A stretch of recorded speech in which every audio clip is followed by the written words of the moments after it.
내 보험 수익자 언제 바꿨니? 어머니 어떻게 아셨어요? 어머님, 확인 전화 드렸습니다. 박정순 고객님 보험이 사망보험금 수익자 변경이 접수되어서요. 수화기 너머로 들려온 그 한 문장이 제 하루를 통째로 멈춰 세웠습니다. 잠깐만요. 사망보험금이라는 단어가 이렇게 차갑게 들린 적이 없었고, 더 놀라운 건 변경이라는 말이 제 귀에 너무도 낯설게 꽂혔다는 사실이었습니다. 수익자요. 제가 뭘 바꿨다고요? 직원은 친절하게도 날짜를 말해 주었습니다. 며칠 전 금요일 오후 대리인 방문으로 접수되었고 서류가 모두 갖춰져 있었으며 변경된 수익자는 며느리 강윤아로 단독 지정되어 있다고 말했습니다. 그 순간 숨이 목에 걸리는 것처럼 답답해졌고 제 손바닥은 이상하리만치 차가워졌습니다. 저는 올해 71살 박정순이라고 합니다. 남편은 오래전에 세상을 떠났고 그 이후로는 엄마라는 이름으로 살아온 시간이 제 나이만큼이나 길었습니다. 아들 하나, 딸 하나, 둘 다 장성해서 가정을 꾸렸고 저는 혼자 살면서도 늘 아이들 쪽으로 마음이 먼저 기울어졌습니다. 무릎이 안 좋아지기 시작한 건 몇 해 전부터였고 장을 보고 계단을 오를 때마다 관절이 쿡쿡 쑤셔도 나이 들면 다 그렇지 하고 넘겼습니다.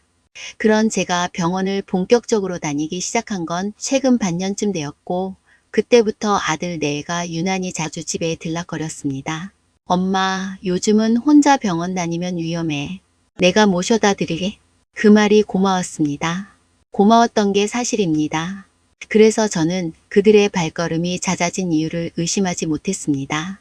오히려 그래도 내 아들이네 하며 마음이 풀렸고 며느리도 의외로 살갑게 굴어 이제 좀 철이 들었나 싶기도 했습니다. 그런데 그날 보험사 전화를 받는 순간 그 살가움이 갑자기 다른 의미로 보이기 시작했습니다. 수익자 변경, 며느리 단독, 제가 지정하지도 않은 빈칸이 어느새 남의 글씨로 채워져 있었다는 사실이 머릿속을 쾅 하고 때렸습니다. 직원에게 물었습니다. 제가요? 제가 직접 한 게 아니라는 말씀이시죠? 직원은 조심스러운 목소리로 말했습니다. 대리인 방문이었고 고객 본인 서명이 포함되어 있으며 관계를 확인하는 서류도 제출됐다고 했습니다. 그 목소리는 친절했지만 친절함이 오히려 더 잔인하게 느껴졌습니다. 친절은 사실을 가리지는 못하니까요. 수화기를 내려놓고 저는 거실에 한동안 서 있었습니다. 냉장고 모터 소리, 벽시계 초침, 창밖에서 들려오는 자동차 소리까지 전부 또렷하게 들렸고 그 소리들이 마치 정신 차려라 하고 저를 두드리는 것 같았습니다. 며칠 전 금요일이면 그날이 떠올랐습니다. 병원 진료를 마치고 나오면서 손이 떨려 서류를 제대로 읽지도 못했고 며느리가 제 옆에서 펜을 잡아주며 말했습니다. 어머니, 여기 사인만 하시면 돼요. 진료비 환급 관련 서류라서요. 그때 저는 무릎이 아파서 머리가 아파서 그저 빨리 집에 가고 싶어서 그래 하고 고개를 끄덕이며 제 이름을 몇 번 적었습니다. 종이가 여러 장이었고 글씨가 작았고 병원 복도는 사람들로 붐볐으며 며느리 목소리는 유난히 단정하고 자신감이 있었습니다. 그 사인이 그 빨리 끝내요가 그 제가 도와드릴게요가 결국 제 죽음 이유를 정리하는 서류에까지 이어졌다는 사실이 저를 떨게 만들었습니다. 바로 아들에게 전화를 걸까 하다가 잠깐 참았습니다. 이럴 때 제가 늘 하던 습관이 떠올랐기 때문입니다. 불편한 일이 생기면 저는 먼저 마음을 눌렀습니다. 오해겠지라고 생각했고 괜히 싸우지 말자고 넘겼고 가족인데 설마라고 스스로를 달랬습니다. 그런데 이번에는 달랐습니다. 오해로 넘기기엔 너무 구체적이었고 가족인데 설마라고 하기엔 제 이름이 너무 선명하게 사용되었습니다. 저는 딸에게 먼저 전화를 걸었습니다. 딸은 자영업을 하며 바쁘게 사는 아이였고 평소에는 제가 먼저 전화해도 엄마, 나 지금 손님 있어 하며 서둘러 끊는 날이 많았습니다. 그런데 그날만큼은 제 목소리가 떨렸는지 딸은 조용히 숨을 고르고 제 말을 끝까지 들었습니다. 엄마, 지금 뭐라고요? 며느리 이름으로요? 단독으로요? 딸이 한동안 말을 잇지 못하더니 낮게 말했습니다. 엄마, 그거는 준비가 아니야. 그건 선점이야. 선점이라는 단어가 제 가슴에 깊게 박혔습니다. 준비와 선점은 다르다는 걸 저도 알고 있었습니다. 사망을 대비하는 일 자체는 많은 사람이 합니다. 상조도 들고 장례도 미리 알아보고 보험도 정리합니다. 저도 그걸 나쁘다고 생각해 본 적이 없었습니다. 하지만 준비라는 건 적어도 당사자가 알고 이해하고 동의하고 선택하는 과정이어야 한다고 생각했습니다. 그런데 저는 몰랐고 이해하지 못했고 동의한 적도 없었으며 선택할 기회조차 없었습니다. 딸이 말했습니다. 엄마, 지금부터는 감정으로만 움직이면 안 돼. 확인하고 기록하고 엄마 뜻대로 정리해야 돼. 그 말이 이상하게 든든했습니다. 누군가 제 편에 서서 엄마가 아니라 당신을 지켜주려는 느낌이었습니다. 저는 그제야 아주 작게 울컥했고 그래, 엄마가 바보였지 같은 말이 목까지 올라왔다가 겨우 삼켰습니다. 그날 저녁 아들 내외가 집에 왔습니다. 늘 그렇듯 과일 한 봉지와 반찬 몇 가지를 들고 왔고 며느리는 웃으며 어머니 무릎은 좀 어떠세요? 하고 안부를 물었습니다. 평소 같았으면 저는 괜찮다를 먼저 말했겠지요. 그런데 그날은 다르게 입을 열었습니다. 유나야, 내 보험 수익자 변경했니? 멈칫하는 기척이 공기를 갈랐습니다. 아들은 순간 눈을 피했고 며느리는 웃음이 어색하게 굳었습니다. 그 짧은 순간이 제게는 이미 대답이었습니다. 어머니, 그게 미리 준비하는 건데요. 요즘은 다들 그렇게 해요. 그 말이 그렇게 단정하게 나오는 순간 저는 속에서 뜨거운 것이 올라왔다가 다시 차갑게 가라앉는 느낌을 받았습니다. 준비라고요? 다들 그렇게 한다고요? 그러면 당사자도 모르게 당사자 의사도 묻지 않고 며느리 이름 하나로 단독 지정하는 게 흔한 준비라는 뜻입니까? 저는 아들을 바라봤습니다. 민호야, 너도 알고 있었니? 아들은 애써 웃으며 말했습니다. 엄마, 괜히 오해하지 마. 어차피 엄마가 수익자 지정 안 해놔서 그냥 정리한 거야. 그 말에서 저는 두 가지를 들었습니다. 하나는 엄마가 안 해놨으니 우리가 해도 된다는 논리였고 다른 하나는 엄마는 이제 판단이 느리다는 은근한 전제가였습니다. 저는 천천히 숨을 들이쉬고 말했습니다. 나는 지정 안 했지. 그건 내가 천천히 생각하고 정하려고 미뤄둔 거다. 그 빈칸은 내가 무관심해서 비워둔 게 아니다. 그 말을 하는 동안 제 손끝이 떨렸지만 이상하게도 마음 한편이 단단해지는 느낌이었습니다. 늦게나마 제 목소리를 제가 듣는 기분이었고 그게 제게는 처음 겪는 낯선 힘이었습니다. 며느리가 조금 목소리를 높였습니다. 어머니, 저희도 현실을 생각해야 하잖아요. 만약 갑자기 무슨 일 생기면 보험금 처리도 복잡해지고 딸은 또 바쁘니까요. 그 말이 나오는 순간 저는 며느리가 아주 교묘하게 딸을 이용하고 있다는 것도 알아차렸습니다. 딸을 배제하면서도 딸을 핑계로 삼는 방식이었습니다. 마치 우리가 대신 고생한다고 말하는 듯 했지만 결국 그 고생의 대가가 며느리 단독이라는 게 문제였습니다. 저는 조용히 물었습니다. 왜 내 이름으로만 했니? 왜 아들 이름도 아니고 딸은 더더욱 아니고 내 이름이니? 멍해진 표정이 잠깐 스쳤습니다. 그 짧은 멈춤이 제게는 너무 많은 것을 말해줬습니다. 아들이 얼른 끼어들었습니다. 엄마, 유나가 잘 몰라서 그랬어. 그냥 서류가 그렇게 됐나 봐. 그 순간 저는 속으로 웃었습니다. 서류가 그렇게 되는 일은 없습니다. 서류는 누군가가 그렇게 만들었기 때문에 그렇게 되는 겁니다. 저는 그날 밤 잠을 거의 자지 못했습니다. 거실에 불을 끄고 누워도 눈꺼풀이 다치지 않았고 무릎은 유난히 욱신거렸으며 목구멍은 바짝 말라 물을 여러 번 마셨습니다. 그리고 저는 아주 오래전에 남편이 하던 말이 떠올랐습니다. 정순아, 서류는 마음보다 정확해. 마음은 변해도 서류는 남는다. 남편은 꼼꼼한 사람이었고 보험을 들 때도 수익자는 꼭 내가 정해라.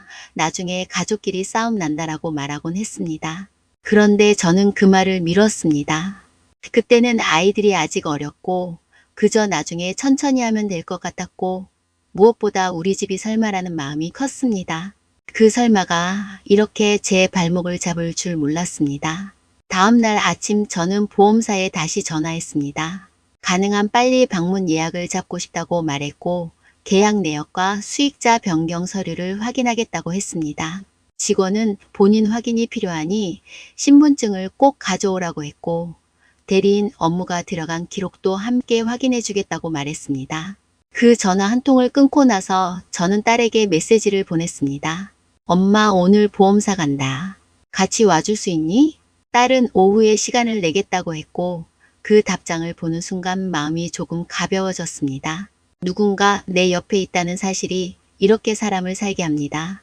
보험사에 갔을 때 직원은 아주 조심스럽게 서류를 펼쳐 보여주었습니다.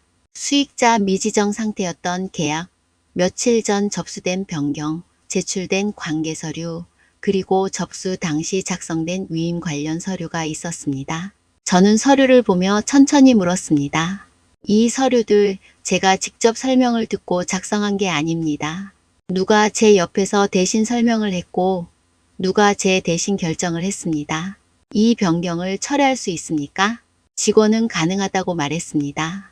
다만 본인 의사가 명확해야 하고 변경된 수익자의 동의가 필요 없는 경우도 있지만 상황에 따라 절차가 다를 수 있으니 안내를 따르자고 했습니다. 그 말은 정중했지만 제게는 희망으로 들렸습니다. 딸이 옆에서 말했습니다. 엄마 뜻대로 해요. 엄마가 정하는 게 정상이에요. 그 한마디가 저는 참 고마웠습니다. 저는 그 자리에서 수익자 변경을 철회하고 다시 제 뜻대로 정리하겠다고 말했습니다. 여기에서 중요한 건 누가 얼마를 받느냐를 넘어 선택권이 누구에게 있느냐였습니다. 저는 이제 그걸 분명히 하고 싶었습니다. 그날 저는 결정을 내렸습니다. 아이들에게 같은 비율로 하되 조건을 붙이기로 했습니다. 제가 살아있는 동안 제 의료와 생활이 우선이라는 조건, 그리고 제 사망 이후에도 서로 싸우지 않도록 최소한의 문서 정리를 해두기로 했습니다. 딸은 엄마 유언장까지는 부담되면 공증 상담만 받아보자고 했고 저는 그 말을 받아들였습니다. 이게 드라마처럼 복잡한 일이 아니라 현실적으로 필요한 정리라는 걸 그제야 알았습니다. 집으로 돌아오는 길 딸과 함께 버스를 타고 창밖을 보며 저는 말했습니다. 나는 내가 이렇게까지 해야 할 줄 몰랐다. 딸은 조용히 대답했습니다. 엄마, 이렇게까지 하게 만든 게 문제지 엄마가 문제는 아니야. 그날 저녁 아들 내외가 다시 찾아왔습니다. 이번에는 웃음이 없었습니다. 아들은 얼굴이 굳어 있었고 며느리는 말을 아꼈습니다.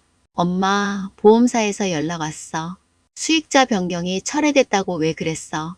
저는 느리게 그러나 분명하게 말했습니다. 왜냐하면 그건 대비가 아니라 선점이었으니까. 나는 아직 살아있고 내 결정이 필요한데 너희는 나를 빼놓고 내 인생의 끝을 먼저 정리했기 때문이다. 아들은 입술을 깨물며 말했습니다. 엄마, 우리도 불안했어. 엄마가 요즘 무릎 아프고 병원 다니고 혹시 무슨 일 생길까 봐. 저는 그 말을 끊지 않았습니다. 불안할 수 있습니다.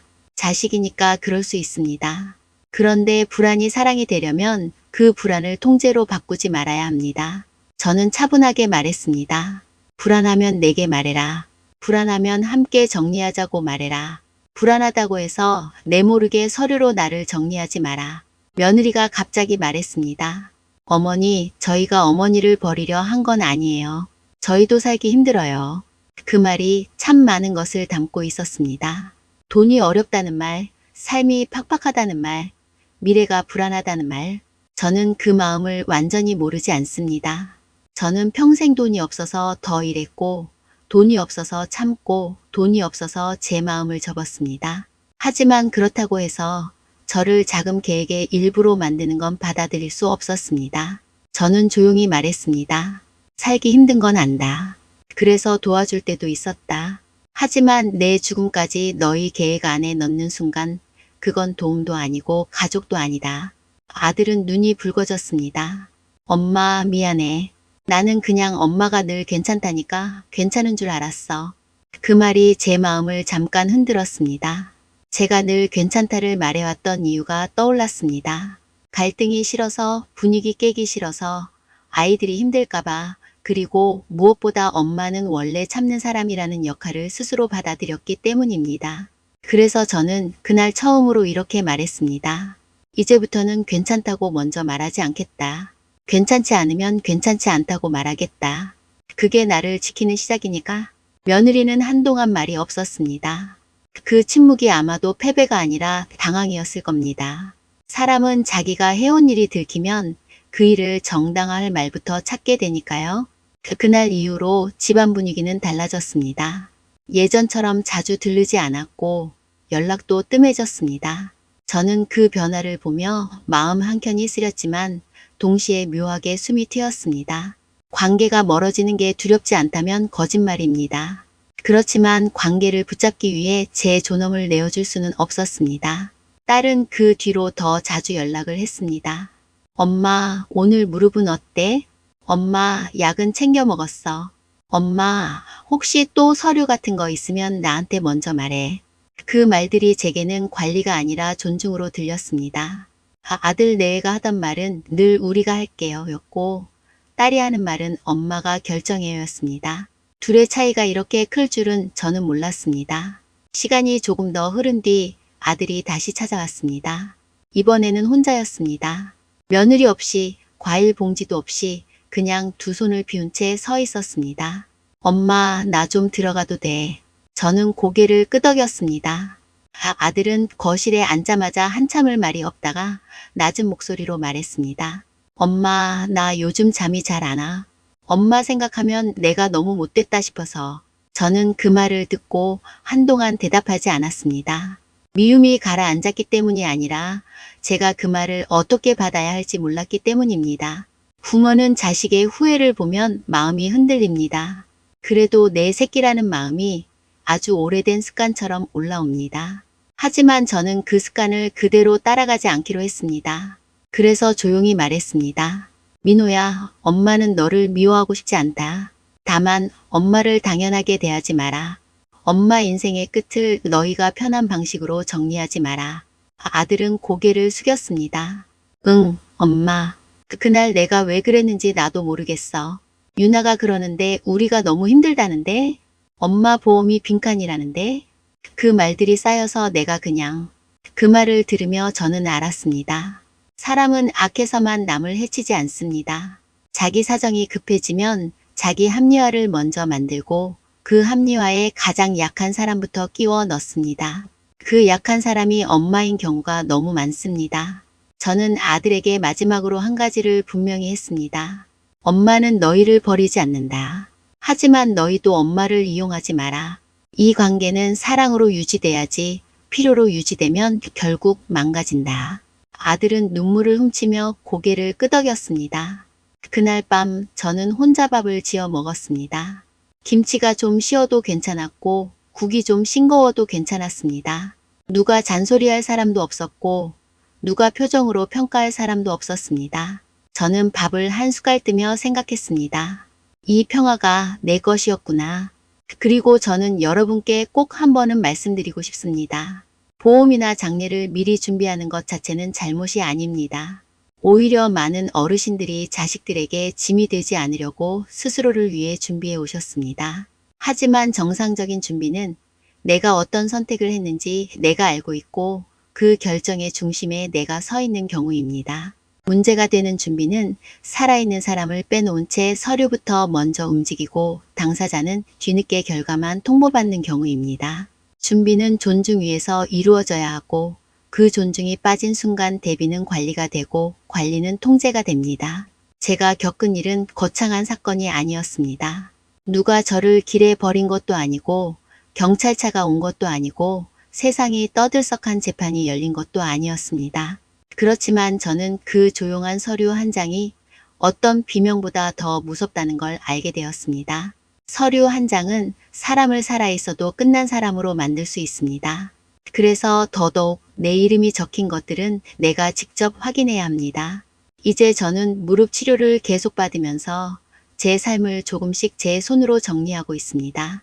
통장을 정리할 때도 보험을 확인할 때도 작은 글씨가 잘 안 보여 돋보기를 쓰면서도 저는 마음속으로 말합니다. 정순아, 늦었지만 지금이라도 잘하고 있다. 누구의 엄마 이전에 너는 너다. 여기까지 제 이야기를 들어주셔서 감사합니다. 이 이야기가 마음 한구석을 건드렸다면, 비슷한 일을 겪고 계시다면 댓글로 조용히 남겨주셔도 괜찮습니다. 우리가 서로의 이야기를 들으며 조금 덜 외로워질 수도 있으니까요. 그리고 또 이런 시니어 공감 이야기를 계속 듣고 싶으시다면 구독과 좋아요로 함께 해주시면 큰 힘이 됩니다. 여러분의 작은 클릭이 누군가에게는 그래, 너는 내 인생을 살아도 된다라고 등을 밀어주는 응원이 되기도 합니다. 저는 아직 살아 있습니다. 오늘도 숨을 쉬고 생각을 하고 제 이름으로 선택을 합니다. 그러니 제 인생의 끝도 제가 직접 정할 겁니다.